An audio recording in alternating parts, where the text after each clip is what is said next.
2024년 2월 9일 누가복음 7장 1절부터 10절까지의 말씀을 가지고 함께 묵상과 기도 그리고 나눔의 시간을 갖겠습니다. 먼저 오늘 나눌 본문 말씀부터 함께 듣겠습니다. 예수께서 모든 말씀을 백성에게 들려주시기를 마치신 후에 가버나움으로 들어가시니라. 어떤 백부장의 사랑하는 종이 병들어 죽게 되었더니 예수의 소문을 듣고 유대인의 장로 몇 사람을 예수께 보내어 오셔서 그 종을 구해 주시기를 청한지라. 이에 그들이 예수께 나아와 간절히 구하여 이르되, 이 일을 하시는 것이 이 사람에게는 합당하니이다. 그가 우리 민족을 사랑하고 또한 우리를 위하여 회당을 지었나이다. 예수께서 함께 가실세. 이에 그 집이 멀지 아니하여 백부장이 벗들을 보내어 이르되, 주여, 수고하시지 마옵소서. 내 집에 들어오심을 나는 감당하지 못하겠나이다. 그러므로 내가 주께 나아가기도 감당하지 못할 줄을 알았나이다. 말씀만 하사 내 하인을 낫게 하소서. 나도 남의 수하에 든 사람이요, 내 아래에도 병사가 있으니 이더러 가라 하면 가고 저더러 오라 하면 오고 내 종더러 이것을 하라 하면 하나이다. 예수께서 들으시고 그를 놀랍게 여겨 돌이키사 따르는 무리에게 이르시되, 내가 너희에게 이르노니 이스라엘 중에서도 이만한 믿음은 만나보지 못하였노라. 보내었던 사람들이 집으로 돌아가 보매 종이 이미 나아 있었더라. 오늘 본문 속의 예수님은 다시 가버나움으로 돌아오셨습니다. 그리고 그때 예수님께로 어떤 사람들이 달려왔습니다. 그러면서 요구하는 것이 자신들과 가까운 백부장의 종을 치료해달라는 것이었습니다. 여기에 대해 예수님은 바로 백부장의 집으로 발길을 돌리셨습니다. 그런데 백부장은 도리어 직접 찾아오지 마시고 그 자리에서 나으라 라고 말씀해달라는 것이었습니다. 그러면 나을 것 같다라고 말인 것이지요. 예수님은 그 믿음에 놀라며 흔쾌히 말씀해 주셨고 또 여기에 대해 백부장의 종은 곧바로 낫게 됩니다. 오늘 본문은 유대인들보다도 더 믿음이 좋은 이방인에 대해 말씀을 전해주고 있습니다. 그러면서 예수님은 그러한 믿음이 좋은 이방인에 대해 칭찬해주고 계신 것이지요. 우리도 하나님께 그러한 칭찬을 받기를 원합니다. 그러므로 저는 오늘 본문 말씀을 통하여 우리가 어떠한 믿음의 모습을 가져야 될지를 함께 살펴보려고 합니다. 첫 번째로 좋은 믿음의 모습은 사람들에게 선한 영향력을 끼칠 수 있어야 합니다. 오늘 본문의 유대인 장로들은 백부장에 대하여 칭찬을 늘어놓고 있습니다. 그리고 그렇게 칭찬하는 이유는 혹시라도 예수님이 백부장에 대한 안 좋은 편견을 가지고 있을까봐 였습니다. 당시의 로마인들은 최고의 권력을 가진 시민권자들이었습니다. 그러므로 유대인과 차별을 두었으며 동시에 당시 가버나움은 로마에게 지배받는 땅이었기 때문에 더욱더 유대인들과 차별이 있을 수밖에 없었습니다. 또 여기에 당시 유대인들은 여전히 선민의식 속에서 이방인들과 차별을 두었습니다. 그리고 그러한 사실은 사마리아인들만 보아도 알 수 있습니다. 과거에는 분명 같은 민족이었지만 이제는 혼혈 민족이 되므로 차별을 하였습니다. 그러한 사실만 보아도 그들은 얼마나 이방인들에 대해 차별을 두었는지를 알 수 있습니다. 그러한 상황 속에서 로마는 어떻겠습니까? 겉으로는 뭐라고 말을 못하겠지만 속으로는 차별을 두며 경멸했을 것입니다. 여기에 유대인 장로들은 혹시라도 예수님도 그러한 생각을 가지고 있을까봐 그러한 생각을 불식시키기 위해 백부장에 대해 대변해주고 있는 것입니다.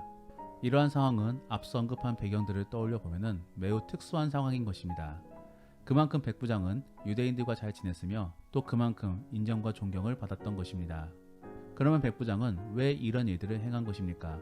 그리고 그는 왜 유대인들을 사랑하고 회당까지도 지어준 것입니까? 우리가 예수님의 칭찬을 들어보면 결국 그는 믿음이 있었다라고만 볼 수밖에 없습니다. 어떠한 믿음 말입니까? 바로 예수님만이 유일한 신 혹은 하나님이다 라는 믿음인 것입니다.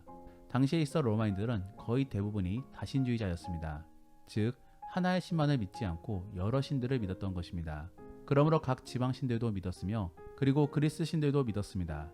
그러한 상황 속에서 백부장은 하나님만을 온전히 믿었기 때문에 그는 하나님을 섬긴 것이며 또 주의 백성들을 사랑하고 돌봐준 것입니다. 이처럼 믿음이라는 것은 우리의 삶에 있어 많은 변화를 가져다 줄 수 있습니다. 대표적으로는 믿음 아래 긍정적인 사람이 될 수도 있는 것이며 그리고 주님의 사랑과 은혜 덕분에 다른 사람들에게도 선의를 베풀 수 있는 것입니다. 더불어 공의의 하나님을 믿음으로 공명정대하게 살아가고자 노력할 수도 있습니다. 이 모두가 다 믿음 덕분에 일어날 수 있는 변화인 것이지요. 사랑하는 성도 여러분, 여러분들은 믿음이 있으십니까? 믿음이 있다면 무엇으로 그것을 증명해내실 수 있겠습니까? 당연히 신앙 고백과 함께 회개 그리고 비전 등 다양한 것들을 통하여 증명해낼 수 있습니다. 더불어 우리는 아가페적인 사랑과 함께 다른 사람들에게 인정받음으로 더 확신을 가질 수도 있습니다. 하나님께서는 온전히 주님만을 바라보며 믿는 백성들을 높여주십니다. 그리고 그러한 높임 속에 사람들은 인정해주는 것이며 또 그를 통해 우리들은 사람들에게 하나님을 알릴 수 있는 것입니다. 만약에 어떤 사람들이 당신이 믿고 있는 예수님을 나도 믿어보겠다라고 한다면 그것은 분명 믿음에 대한 증거가 될 수 있을 것입니다. 더불어 당신을 믿어보고 교회로 나아가 보겠다라고 한다면 그 또한 믿음이 있음에 대한 증거가 될 수 있을 것입니다. 그러한 모습을 통해 나에게 정말로 믿음이 있는지를 확인해 볼 수 있는 우리 성도님들이 되기를 원합니다.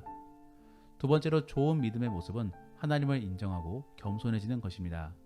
오늘 본문의 6절부터 8절까지의 말씀에서 예수님은 전혀 예상치 못한 백부장의 말을 사람들로부터 듣게 됩니다. 바로 격이 높으신 예수님을 직접적으로 찾아뵙지는 못하겠고 더불어 자기 집에 방문하신 것 또한 도저히 감당하기 어렵다라는 것입니다. 이러한 고백은 과거 베드로가 예수님을 주로 고백하였을 때 나왔던 표현과 비슷합니다. 우리가 누가복음 5장 8절 말씀을 읽어보면은 시몬 베드로가 이를 보고 예수 앞에 엎드려 이르되 주여 나를 떠나소서 나는 죄인입니다 라고 고백하였습니다. 이와 너무나 비슷한 장면이지 않습니까? 이처럼 믿음이 생기면 하나님이 어떠한 분인지 잘 알기 때문에 그 앞에서 엎드릴 수밖에 없는 것입니다. 그러한 모습이 바로 경외인 것이지요. 경외라는 것이 무엇입니까? 공경할 경에 두려울 외가 붙어서 만들어진 단어입니다. 즉 너무나 사랑은 하지만 또 한편으로는 가까이 하기에는 너무나 먼 당신인 것이지요. 사랑 속에서도 존경이 넘쳐나기에 가까이 하기 어려운 것입니다. 이러한 말씀들을 묵상해보며 우리 자신을 되돌아보면 우리는 믿음이 있다라고 하면서도 하나님에 대한 경외보다도 은혜로만 가까이 다가가려고 합니다. 그릇된 믿음의 모습인 것이지요. 여호수아서 1장 말씀을 읽어보면 하나님이 여호수아에게 좌우로 치우치지 말라라고 명하십니다. 결국 우리는 은혜를 통한 사랑과 함께 경외의 감정도 함께 가질 수 있어야 하는 것입니다. 그리고 그 안에서 신앙의 균형을 맞추어 나가야 하는 것입니다. 은혜를 입은 사람들의 특징을 떠올려 보십시오. 우리가 은혜를 입으면 먼저는 감사할 것입니다. 그러므로 기뻐하겠지요. 그러면서도 또 호감도 가질 수 있습니다. 더불어 자기를 구원해준 능력에 대해 존경을 가질 수도 있습니다. 그런데 만약에 그 사람에게 큰 잘못을 한 것이 있다라고 한다면 그때에는 어떠한 감정을 갖겠습니까? 감사와 함께 두려움도 있을 수 있는 것입니다. 그러므로 더 숙일 수밖에 없는 것이지요. 우리는 구원받기에 앞서서 죄인입니다. 이러한 죄인이 구원받음에 대해 감사도 해야 하고 기뻐도 해야 하겠지만서도 한편으로는 그러한 주님에 대해 두려움도 가지면서 겸손한 마음도 가져야 합니다. 정말로 그러한 균형 있는 감정과 시각 속에서 올바른 신앙생활을 가질 수 있기를 원합니다. 마지막으로 좋은 믿음의 모습은 전능하신 하나님을 믿고 의지하는 것입니다. 오늘 본문의 7절 말씀을 읽어보면 백부장이 걱정하는 것이 다른 일반인들의 차원을 뛰어넘는 것임을 알 수 있습니다. 즉 다른 일반 사람들이다 라고 한다면 그들은 정말로 예수님이 고칠 수 있을까를 가지고 고민할 수 있는데 백부장은 고쳐주는 일은 너무나 당연한 일이지만서도 예수님이 과연 자신의 청을 들어줄 것인가에 대하여 고민하며 조심스럽게 엿죽고 있는 것입니다. 백부장은 이미 예수님이라면 반드시 고칠 수 있을 것이라는 확신을 갖고 있었습니다. 결국 예수님의 전능하심을 믿어 의심치 않았던 것이지요. 예수님은 그러한 백부장의 믿음을 기특하게 여기셨습니다. 그러면서 백부장에게로 가시지 않는 것입니다. 왜 안 가셨겠습니까? 건강한 자에게는 의사가 필요 없기 때문입니다. 이미 구원받은 사람인데 굳이 예수님이 찾아가셔서 그에게 더한 믿음을 줄 필요가 없는 것이지요. 우리에게는 이러한 믿음이 있습니까? 백부장은 나음에 대한 걱정이 전혀 없었습니다. 그저 자신이 예수님에게 택함 받았는지에 대한 고민만 있었습니다. 우리는 과연 내 기도 제목이 이루어질 것인가에 대한 고민만 있으십니까? 아니면 나는 정말로 하나님의 백성인가에 대한 고민이 있으십니까? 후자의 고민을 가지시기를 바랍니다. 왜냐하면 하나님의 백성이다 라고 한다면 그의 기도 제목들은 반드시 이루어질 것이기 때문입니다. 결국 단회성의 구원만을 가지고 고민할 것이 아니라 영원한 구원에 대하여 고민해야 하는 것이지요. 그러므로 우리는 전능하신 하나님을 온전히 믿음으로 그 안에서 구원을 누릴 수 있기를 원합니다. 그리고 그러한 누림은 소망 속에서 인내하며 기다리는 것입니다. 그러한 모습 속에 정말로 진정한 믿음의 모습을 나타내 볼 수 있기를 원합니다. 말씀을 정리합니다. 오늘은 백부장의 모습을 통하여 어떠한 모습이 바른 믿음의 모습인가를 함께 살펴보았는데, 첫 번째는 그 믿음으로 주변에 선한 영향력을 끼칠 수 있어야 합니다. 그래서 주변 사람들에게 칭찬을 받고 인정받을 수 있어야 하며, 두 번째는 주 안에서 겸손한 모습이 있어야 합니다. 그러므로 경외함 속에서 주만을 높이기를 원하고, 마지막으로 세 번째는 전능하신 주님을 바라보며 담대해지고 기대감을 가지고 있어야 합니다. 우리에게 있어 문제는 당면한 문제가 해결되어질 것이냐가 아니라 내가 하나님의 백성이냐입니다. 왜냐하면 하나님의 백성이면은 다른 문제들은 자연스럽게 해결될 것이기 때문입니다. 그러므로 분명한 믿음 속에서 하나님을 기쁘게 하시고 또 주변에 하나님을 증거할 수 있는 복된 그리스도인들이 되기를 원합니다. 기도하겠습니다. 우리가 오늘 말씀을 생각하시며 함께 기도하기 원하는 것은, 하나님, 우리가 그리스도인으로서 바른 신앙의 모습을 가질 수 있게 하여 주옵소서. 그래서 당면한 문제보다도 내가 온전한 주의 백성인지를 고민할 수 있게 하여 주옵소서. 그리고 주를 경외할 수 있게 하여 주옵소서. 괜히 은혜의 논리에만 빠져서 주를 가벼이 여기는 어리석음을 범하지 않게 해달라고 함께 기도하겠습니다. 더불어 오늘 본문 말씀을 가지고 믿음의 나눔이나 혹은 가정 예배를 드린다라고 하신다면은, 오늘 본문의 말씀을 다시 한 번 더 읽어보시면서 우리가 백부장에게서 어떠한 마음가짐을 배워야 할지를 나누어 보기를 원합니다. 그리고 나는 과연 주변 사람들에게 인정을 받으며 또 그 인정 속에서 주변 사람들에게 하나님을 전하고 있는지를 생각해보며 나누어 보기를 원합니다. 그리고 그러한 삶을 살기 위해 어떻게 살아야 될지도 나누며 함께 결단하기를 원합니다. 그러면 이제 주님과 함께 깊은 대화의 시간을 갖겠습니다. 오늘 하루도 주 안에서 승리하시기를 바랍니다.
네.